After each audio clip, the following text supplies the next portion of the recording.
Banking খাতে সুশাসন, স্বচ্ছতা ও জবাবদিহিতা নিশ্চিত করতে টেকসই সংস্কার জরুরি বলে মনে করেন ব্যাংক এশিয়ার ব্যবস্থাপনা পরিচালক সোহেল আর এফ হোসেন। বলেন, আগামী দিনগুলোতে গ্রাহকরা যাতে আস্থার সাথে ব্যাংকিং কার্যক্রম করতে পারে সে লক্ষ্যে কাজ করছে তার প্রতিষ্ঠান।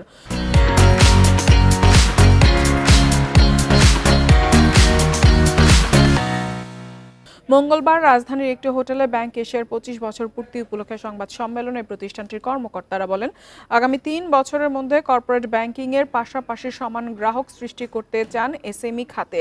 বলেন, এসএমই ঋণ দিয়ে তারা দেশের ব্যবসা বাণিজ্যের সম্প্রসারণের পাশাপাশি নতুন কর্মসংস্থান তৈরি করবেন। বিগত বছরগুলোতে কৃষি, সামাজিক সুরক্ষা, ইসলামী ব্যাংকিং সেবা সহ নানা ধরনের সেবা দিয়েছে ব্যাংক এশিয়া। আগামীতে ডিজিটাল সেবার পরিধি বাড়ার আশা করছেন কর্মকর্তারা।